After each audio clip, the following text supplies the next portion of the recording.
I made it. I don't recognize this style of architecture. Must be Conrian. Simple furnishings, table and chairs. It's a more ordinary house than I might have expected. Looks like the fearsome Raker of Zulnari came from surprisingly humble beginnings. Unless this passed for luxury in Conria. Unlikely. It was said to be a very prosperous nation in its heyday. Anyway, I'll keep exploring.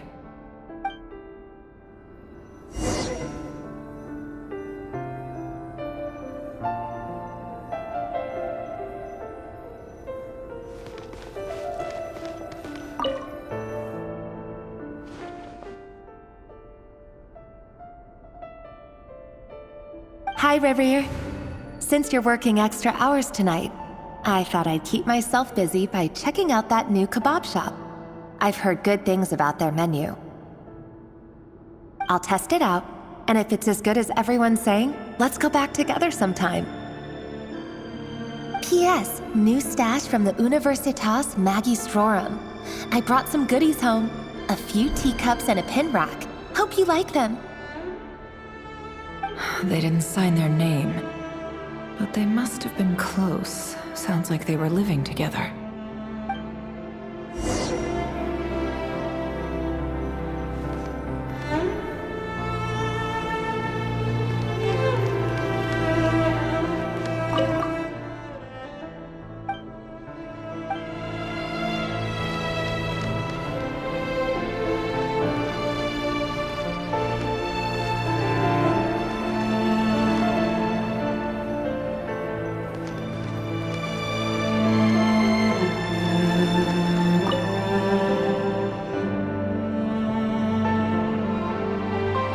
To Joseph's for drinks today.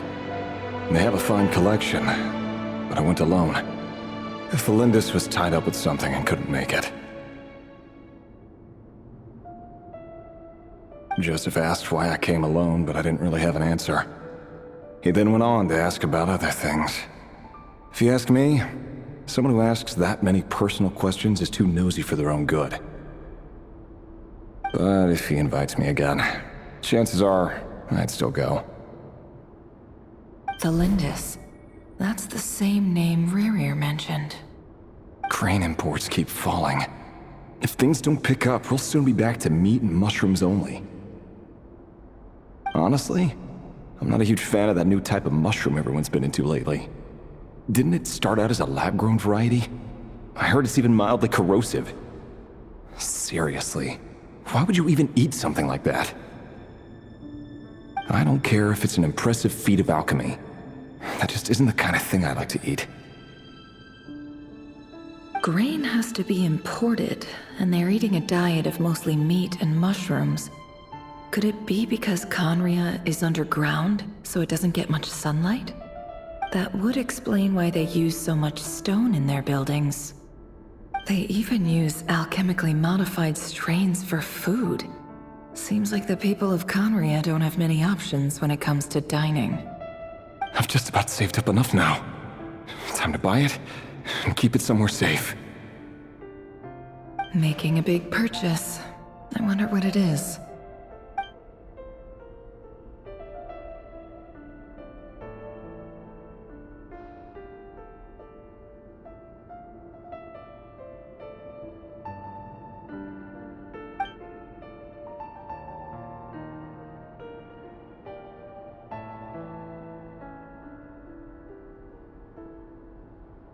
He really is a professional. No wonder he's so good at covering his tracks. Despite what he's become, it seems like he's retained certain habits, at least in this regard.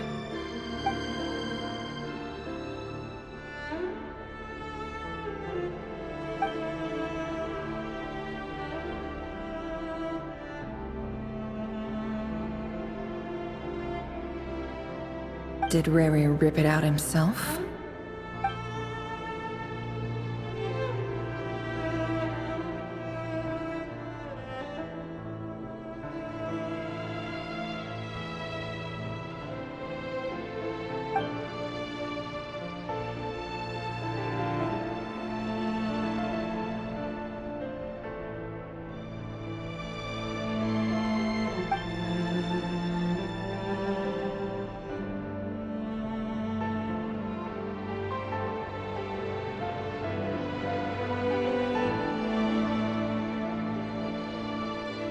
before I met you, I was convinced that my heart was nothing more than a stagnant pool. The burial place of a fallen moon. A withered, windless grove where the waters rested forever unrippled. It was you who helped me see that my heart hadn't entirely withered away. That it could still beat to the rhythm of love. This is just trivial sentimentality from the looks of it. Why would he go to the trouble of hiding that? The burial place of a fallen moon.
Reverie, over here. Dane! Oh, and, Vedalfin here? What a surprise to see you here, sir. Hello there, Reverie. You need not address me so formally outside of court.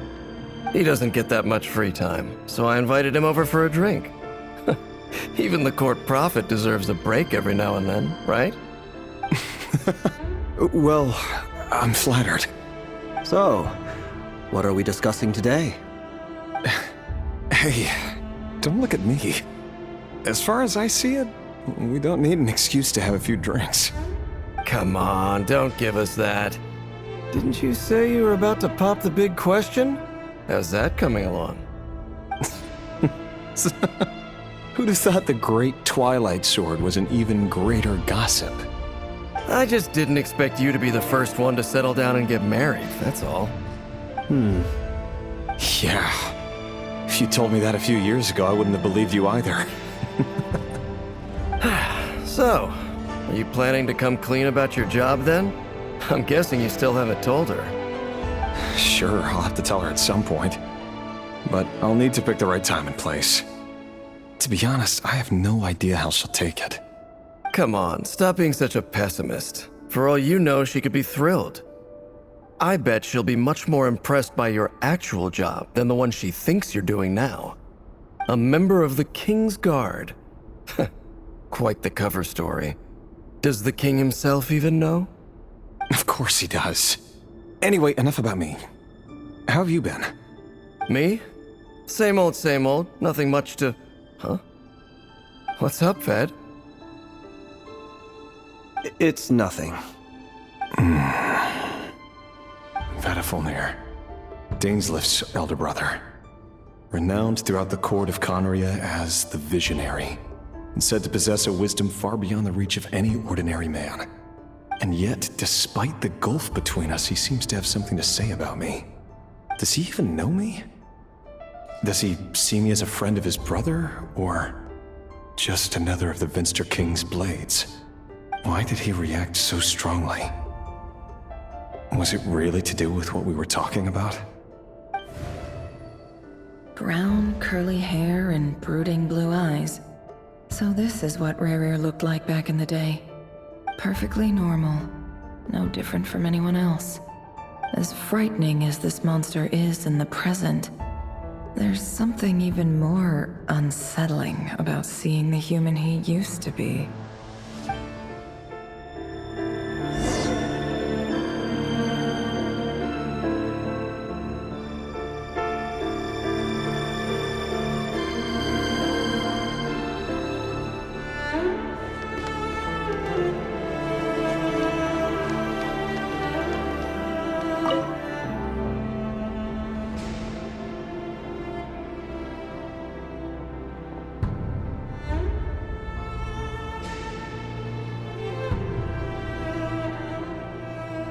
Thelindis?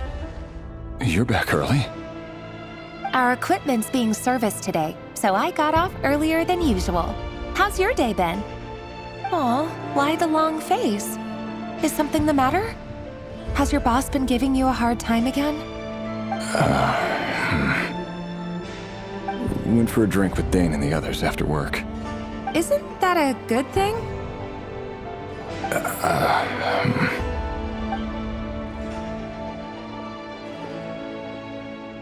Vedifnir showed up today, too. You know, Daneslif's older brother. Ah, Mr. Vedifnir. Yes, I've heard of him. They say that everything he says ends up coming true. He overheard Daneslif mention that I'd recently proposed, and seemed to have an issue with it. But when I asked what it was, he kept it to himself. So, you're worried? You can be such a child sometimes, Revier. We're nobodies. Why would the visionary be concerned about us? I'm sure someone in his position has much bigger fish to fry. Maybe you're right. You worry too much, Revier. We've been together for ages now, and everything's been going so well, has it not? You've even proposed to me. So, you do remember. Tell me then. What's your answer? Like I said, I need some time to decide. You can't just rush into things like this. We may be nobodies in the grand scheme of things, but if we want things to work out, we've still got to plan ahead. All right. Take your time. Just don't keep me waiting forever. Nobodies. Sounds about right. In the eyes of people like Vedifnir and Daneslif, what do we matter? Can someone whose gaze is so fixed on a far-flung future even see the present clearly? Besides, the dynasty's fate rests with the king and his inner circle. Whatever I do, it won't make much difference. Meanwhile, every idea they come up with and every decision they make, it affects everything. These days, the king is lost in his research, and the purge of the Crimson Moon bloodline grows ever more intense. The opposition tried to speak out, but nothing came of it. And I'm under no illusions as to why. Because we eliminated them and got rid of their bodies. A man can have 1,000 reasons to carry a sword, but there are few good excuses to use it. Yet the king has never even considered a gentler approach, and he never will. What becomes of someone who kills on another's behalf? Can he ever find true peace?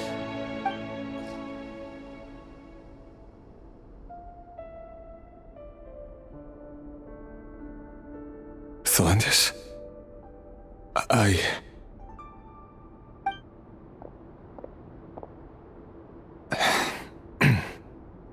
It's nothing. You were right. Fate has never smiled upon nobodies like us. But by the same token, it's unlikely to bear a grudge against us either. There's no reason we can't keep living happily together, cherishing the simple joys of each day as they come. See? You just need to stay positive, Revier. I can feel your warmth, your breath. You're right there, right by my side. Just seeing you makes me happy in a way I can't explain, and that's something that no one could ever take away from me. So smile, my love. Let go of that frown. You're right, Thelindis. I've just been overthinking things. That's better. Getting caught up about things like this will only ruin our evening. Speaking of which, all set for the ball tonight? I need to go get ready. You go ahead. I just have a few things to take care of, then I'll come join you. Even busier than the big shots, huh? Fine, I'll go get started. But don't be late. If you keep me waiting too long, I won't be a happy bunny. Relax. I'll be there. Seriously, though, you drive a hard bargain. You're really gonna leave my proposal hanging and still expect me to take you to the ball? Well, that goes without saying. I already told everyone I'd be coming with a dance partner. Besides, they're two completely different things. Let's take it one thing at a time, all right? All right. White outfit it is. It seems like Rerir was deliberately hiding his ties to the intelligence services by giving the impression that he was just an ordinary member of the Finster King's Guard. He clearly doesn't want his would-be fiancée to know about his other life. Then again, that's hardly surprising. People in the intelligence trade rarely do. Who'd have thought we were in the same line of work? Let's dig a little deeper.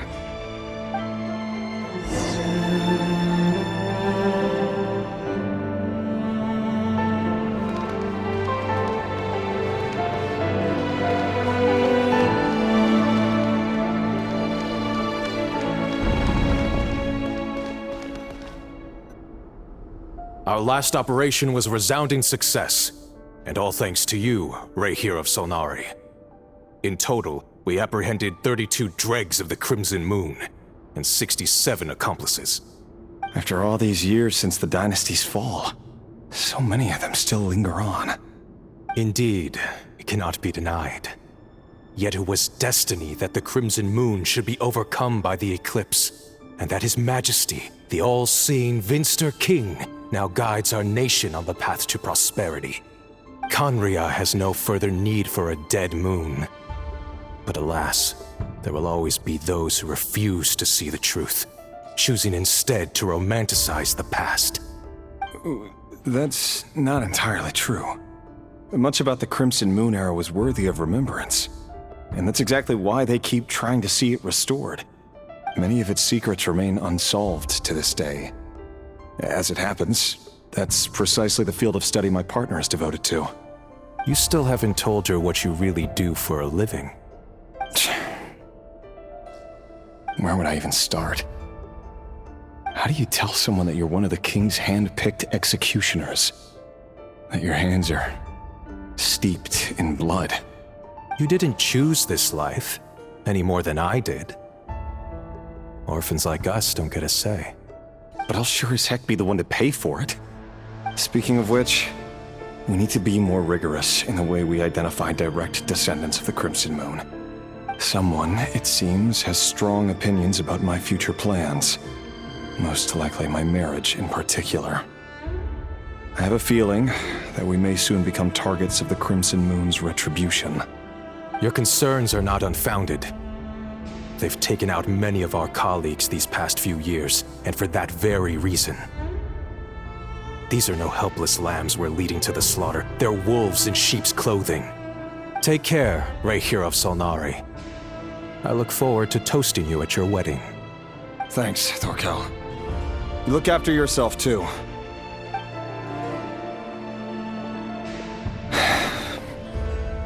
Thelindis, I never wanted to keep this from you.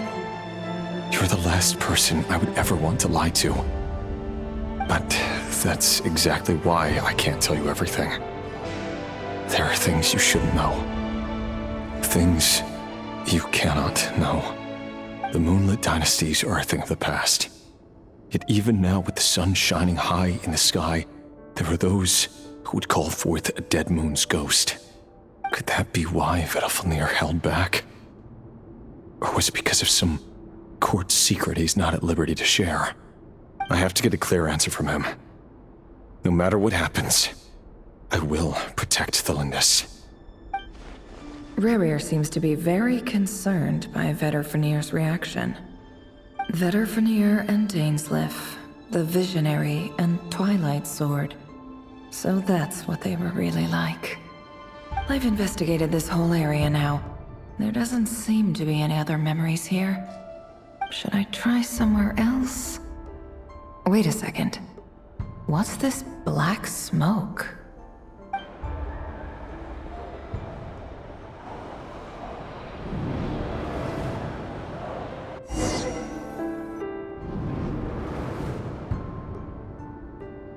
So, he's late after all. Just you wait, Rerir. You're in for it. Big time. Are you waiting for someone, ma'am? Could I tempt you into buying some flowers? Oh, sure. Pick me out a pretty bunch if you would. Thank you. But I'm afraid none of them are as pretty as you. For someone so young, you sure have a way with words, don't you? I'm only telling the truth.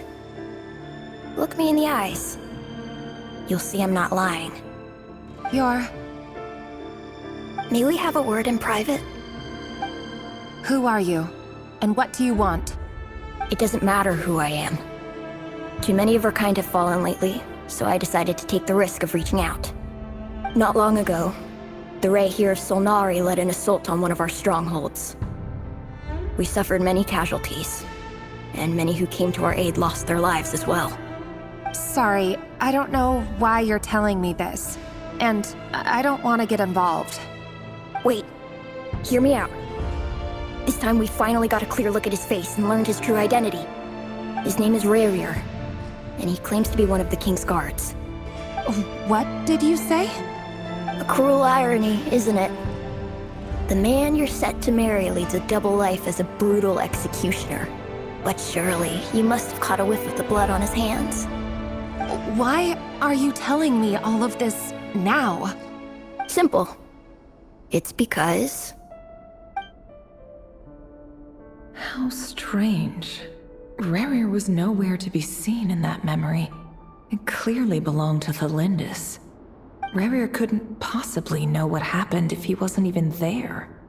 Why would her memories appear in his fragment? The ceremony won't last much longer. I think it's time to call it a day.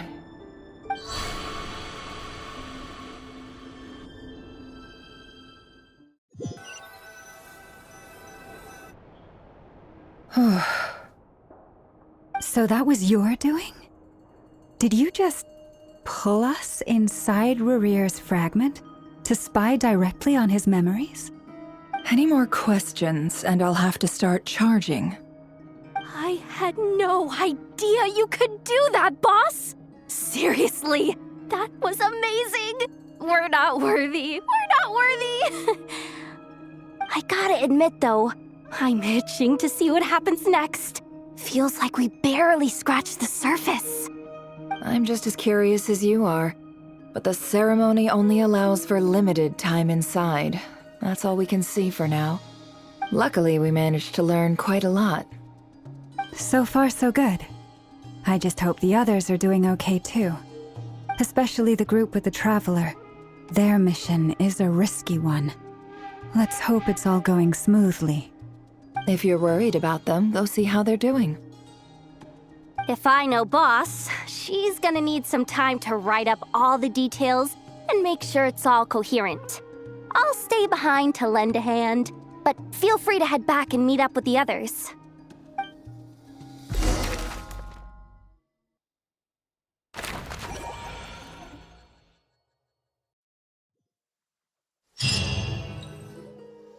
Oh, they've been prowling around for nearly 2 days now. These things just won't quit. Oh, they might not have seen us yet, but them constantly sweeping the area, our way out is completely blocked. Oh, that's never gonna work. One little slip up and it's game over. If they spot us, they'll run straight back to Rarier. And once he knows we're here, it won't be long before he's breathing down our necks again. Oh, guess you're right. All right, time to zip it.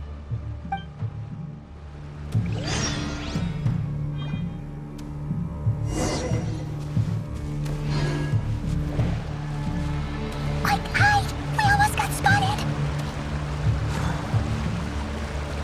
Phew, that was a close call.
Fire.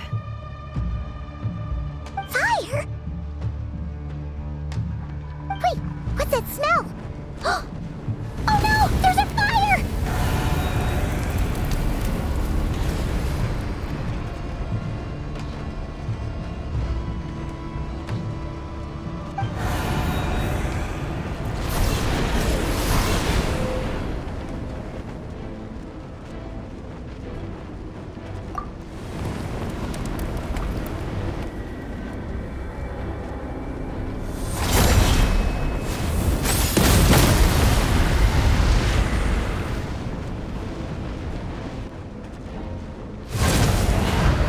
Sandrone was right. You look weak, Columbina. The old you would never have let such lowly creatures bar your way. Word has it that you did something for the Tsaritsa, and that's why you've lost most of your power. Freedom comes at a heavy price, doesn't it? It's Arlecchino! You came! Hello again, Columbina. And greetings, guests of the House of the Hearth. It's been a while, Arlecchino.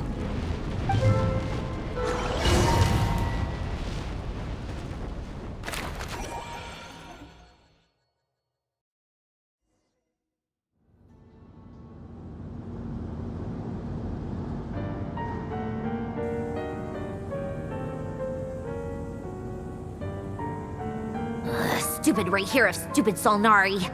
Ugh, whatever. I've got all the data I need. Next time we meet, you're finished.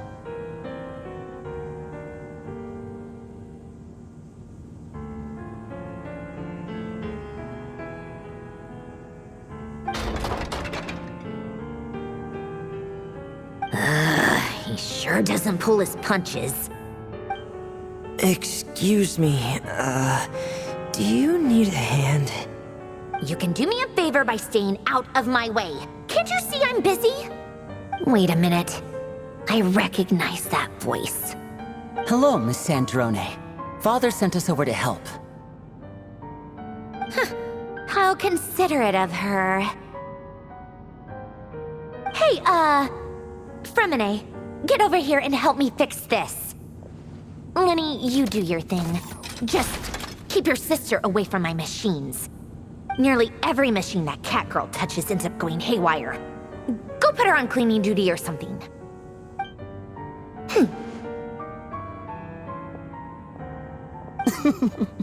Then let's start downstairs. Fremine, we'll leave this place to you. You've got it. Wait a second. Pretty sure there's still some tea in the cupboard. If you want some, you'll have to make it yourselves.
It's a relief to see you all made it back in one piece. Huh? Feels like there's quite a few people missing. Where's Flint's and the others? And what about Nefer? I returned ahead of them. Flint is helping Aino and Anefa to set up the decoys and buy us some time. As for Miss Nefer... Boss is still wrapping things up on her end. She sent us back to fill you all in on the top secret intel we've been gathering. I see. Then let's get right into it. But first, Who do we have here? You brought someone else in to help? Greetings. I was invited here to help as a longtime Tea Party companion of Columbina's. You may call me Arlecchino. Surely it can't be. Those eyes. Oh, where have I seen them before? Wait, of course. In those memories we just saw. The only Arlecchino I know is the fourth of the Fatui Harbingers. So either you share a pretty uncommon name, or you're more than just a Tea Party buddy. You are well informed, Grandmaster. A man from Mondstadt living all the way out here in Nodcry, and yet the people and affairs of Snezhnaya seem to hold a special place in your heart. Oh, the feeling's mutual. Sounds like you know all about who I am, too. A Fatui Harbinger. The atmosphere in here just got really tense. Guess we can't just start trusting Fatui Harbingers, even at a time like this. I must admit, though, I'm a little curious. Seeing as the Moon Goddess no longer belongs to the Fatui, what makes you so willing to put your neck on the line here? Nor does Nodcry belong to Mondstadt, Mr. Varka. Yet still, you're fighting for it all the same. Things don't always have to have a tangible payoff. Sometimes, stopping things from spiraling out of control is a higher priority than chasing the spoils of victory. Of course, I can't say there's nothing in it for me at all. But that's between Columbina and myself. Forgive me, I don't mean to doubt you. It's just that the Fatui really have been the source of many of our troubles. We have our own way of doing things here in Nodcry. But ever since they arrived, the Fatui have treated us with nothing but hostility. I know there's been a lot of bad blood between us in the past. I've done my utmost to avoid friction whenever I could. But sometimes fundamental conflicts of interest simply can't be settled amicably. That's why I'm here solely in a personal capacity. This has nothing to do with the Fatui. As a gesture of good faith, I'll be frank. I can help Columbina track down the iridescent moon's marrow, which will help her restore more of her power. Anyway, what else is on the agenda? Let's begin. She says she'll be frank, then completely skips over the details. Looks like she doesn't want to give away too many secrets after all. But she clearly wants to change the subject. It'd be awkward if I tried to bring it up again now. I guess we'll just have to go along with it. She's the fourth of the Fatui Harbingers after all. One look and you can tell she's not someone you'd want to mess with.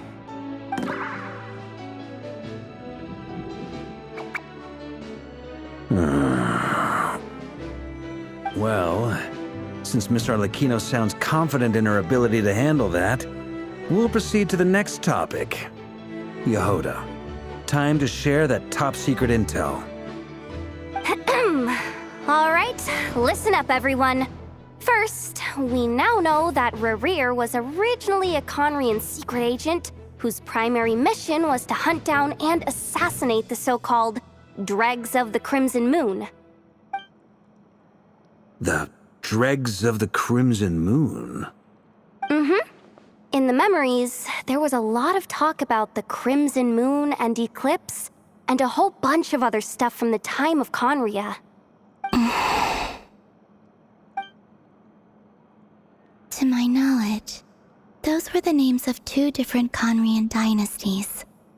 Long, long ago, it is said that the people of Conria worshipped the Crimson Moon, drawing a mysterious power from its reflection. But one day, a coup saw the Crimson Moon eclipsed, hence the name of the new dynasty that replaced it, and how it became the new emblem of Conria.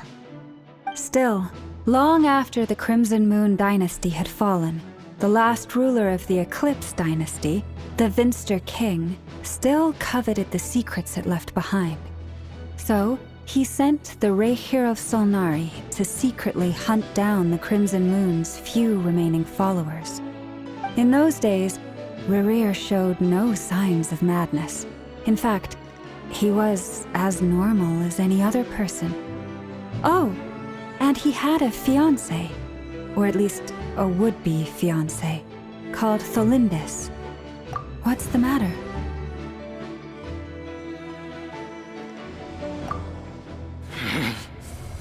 Verfnir, Freundaughter, Flinders.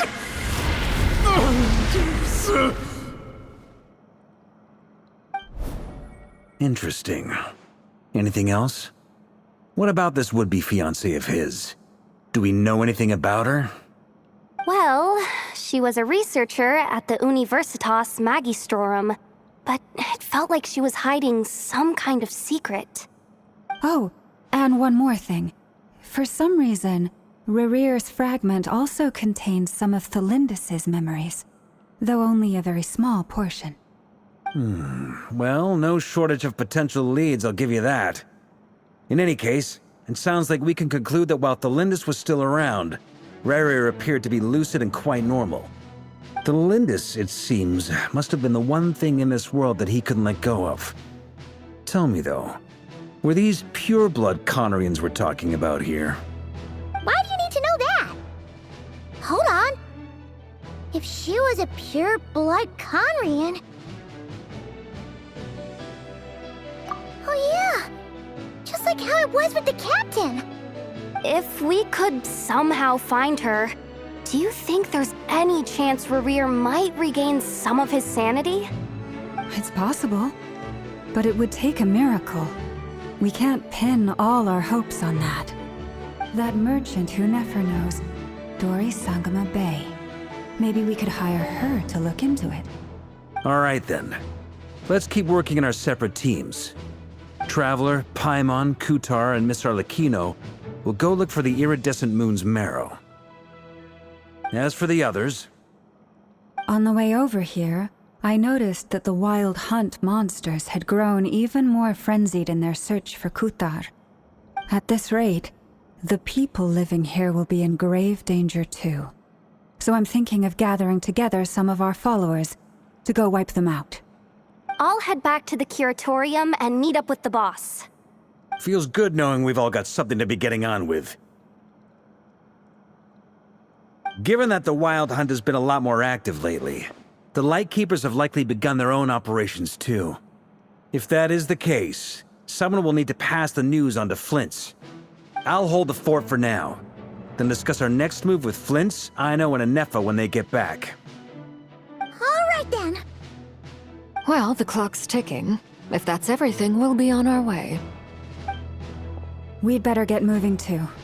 We'll try to buy you as much time as we can. Relax. Just do your thing. Now, I decided to call in some backup since things are getting so hairy. Our reinforcements should be here any minute now. Stay safe, everyone. Dismissed.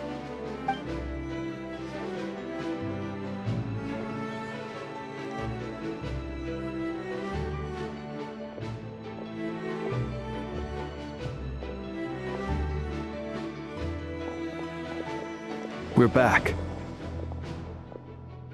Did we get here a little early? Or a little late? A tad late. The others have already set off. To summarize, our resident moon goddess has found us a new ally, and Boss Nefer has uncovered some promising info. Everything going smoothly on your end? Not great. I don't know how long we can stall them for. The decoys are getting taken out way faster than we imagined. I'm gonna make some more later, but I need a timeout first. I'm so tired right now. Oh, right! Inefa, could you fill in Uncle Varka on what we just discussed with Flint's? Sure. Uncle Varka, you previously told us about how when you went to investigate a source of the Wild Hunt in Amsvartnir, you discovered that it was just a diversion. But according to Flint's intel, several outbreaks of the Wild Hunt had already occurred in Notkrai in the period leading up to that. That was before Rerir had regained his body, when he was far from regaining his full strength. In other words, in theory at least, he still lacked the means to act in two places at once. Flint's, with everything that's been happening, The Lightkeepers across Notcry are rallying to fight back against the Wild Hunt. They're gonna need your help. I know, I'm sure you're capable of coming up with something far more effective than decoys. But for now, you should stay here and get some rest. And Effa and I will head back over to Amsfartnir to see if there's anything I missed. I told you Uncle Varka would say that, didn't I? A deal's a deal. Not a word about my snack intake for the next week. Database updated. Reliability of Aino's predictions increased. What does that mean? They were betting on how you'd respond after hearing their intel. It's the obvious choice, isn't it? That's hardly worth betting on. We already decided that Anefa should go investigate the situation over at Amsfartnir on her own. You might as well stay here and keep watch. Someone needs to hang back and oversee our strategy meetings. And besides, you still haven't fully recovered from ambushing Rerir. So I've ended up with the easiest assignment. Well, I appreciate it, everyone. See you when you get back.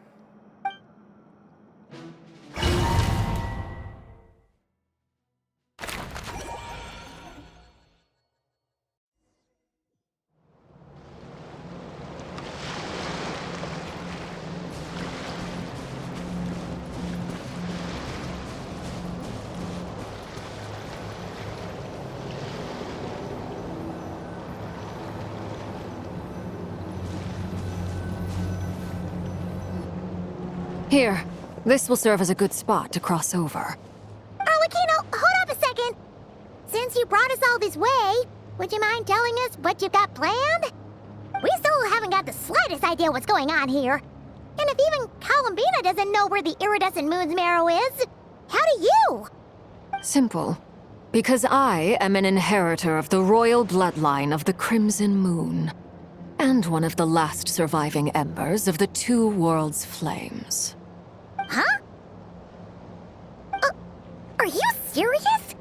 As in, you're a descendant of that Crimson Moon dynasty we were just talking about? The one from ancient Conria? Your surprise is understandable. I was also taken aback when I first learned of it. But the more I thought about it, the more I realized the signs had been there all along. When I was young, I discovered I could wield a very special kind of fire. It coursed like blood through my veins and smoldered away inside my nerves.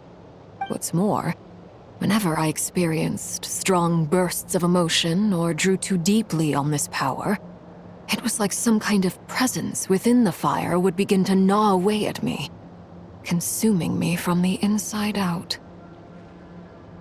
Exactly. That is why my hands are like this, too. At first, I saw it only as a curse, but once I became a harbinger, the jester apprised me of the truth. Together with my own investigations over the past few years, there are several things that I have gradually come to understand. For instance, take the so-called Crimson Moon. In truth, it is nothing more than the shattered remnants of the iridescent moon, fused with the abyss to prolong its lifespan. Since this blood flame was bestowed upon me by the Crimson Moon, it is a fusion of the iridescent moon's former power and the corruption of the abyss. You all understand the nature of the abyss well enough. I draw upon its power, and in return, it hungers for my soul. This strange blackness is the mark of corruption it has left behind. If I recall correctly, you once told me that if the corruption ever made it to your heart, you'd become a completely different person. Yes, and that's the reason I'm always careful not to push my power too far. It's essentially a never-ending tug-of-war. Whew. Sounds intense. Anyway, the rest of my story can wait. Is there anything else about the Crimson Moon or the Iridescent Moon that you're unclear about? Paimon has a question. So, the Crimson Moon that the Carians used to worship was actually the Iridescent Moon, right? Which was one of the three Moon Sisters. Does that mean that the Carians were to the Crimson Moon as the Frost Moon Scions are to the Frost Moon? So much of that history has been lost. We have no way of knowing exactly what they were like. But I would suspect that the Conrians weren't as devout in their moon worship as it might appear. The iridescent moon's remains simply served as their link to the Abyss. Later on, perhaps someone discovered a way to make direct contact with the Abyss. Or maybe there was some kind of ideological divide. Either way, a dissenting faction staged a coup and drove out the royal heirs of the Crimson Moon dynasty. Still, even with the dark sun looming high overhead, the Crimson Moon's glow never truly faded. If you want living proof, it's standing right before you. The first time we met, I sensed something familiar in your presence. When I looked at you, I felt I could see that mysterious red moon in the corner of my eye. In your flames, I saw its broken image, surrounded by a strange black aura. Well, I appreciate that you kept it to yourself.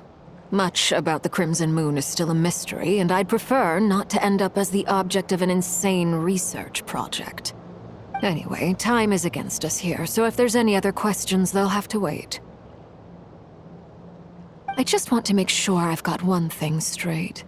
In her letter, Sandrone mentioned that since you are unable to contain the iridescent moon's marrow yourself, you intend to leave it in my custody, correct? That's right. For now, it's the only way I can pay you back for your help.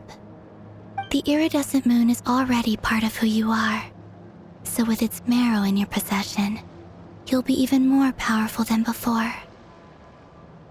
Deal. Then let's get started. Get what started? What does this place have to do with the Crimson Moon? When I first became a Harbinger, the Jester gave me a book called Parenheri, also known as Leobranto Innamorato. You should be able to buy a copy next time you're in Fontaine. It's a love story set in the Crimson Moon era, but setting aside the tangled romances of its characters, it also records a few interesting details. In the Crimson Moon era, or so the story goes, there was an orphanage that received children from beyond the bounds of this world, and subjected them to a peculiar induction ceremony. Beyond the bounds of this world? For real? And what kind of induction ceremony? The Crimson Moon sages looked beyond this world for beings with powers that surpassed the gods. But fearing they might lose control, they subjected these children to a process of refinement. They made these children crawl up a fireplace and kept asking them, "Have you died? Did you see it?" Until they finally admitted to having died and seen a crimson moon. The adults embraced the children who passed the ritual, telling them, "Within the fireplace, you have traversed the flames between two worlds. Here and now, you are born anew." The book leaves much unsaid, but I suspect that this was their way of branding the children they had enrolled, leaving an indelible mark upon them so that they would forever live in the Crimson Moon's light. That explains why I can't sense the Crimson Moon's marrow in this world. It makes sense that it would be sealed in a special space that can only be accessed temporarily through some kind of ritual. But there's no fireplace here! Do you see a chimney anywhere? Oh, are we supposed to build it ourselves? Okay, fine. Paimon will go find some bricks. That won't be necessary. The fireplace is purely symbolic. The key to the ritual is crossing the flames between two worlds. In other words, the flames that burn within me. Those burned away by such flames leave behind a kind of ghostly afterimage in the world. In the days of Conria, people believed they could be used to bridge the gap between the two worlds of life and death. In short, I can open a passage to that space for you. That's the easy part. The catch is I'll need to stay on this side to keep the passage open, so I won't be able to come with you. Once you're inside, You'll have to find your own way. Very well. Then I'll open it up. Traveler, spare me a little more moonlight if you would. I may need it.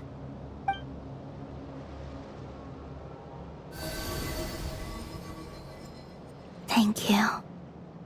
I feel like I've recovered some of my strength now. It should be enough to move us across short distances and confront whatever dangers might await.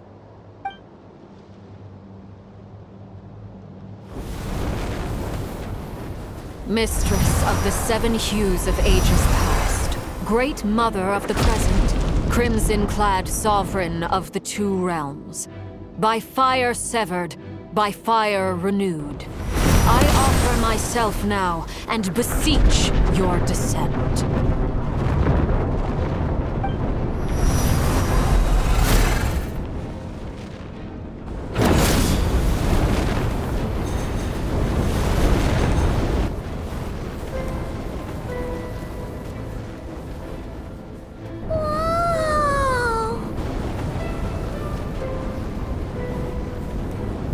One word of advice. As you're crossing over, no matter what voices you hear, do not answer. Got it! I sense a sinister gloom inside, but also the familiar light of the moon.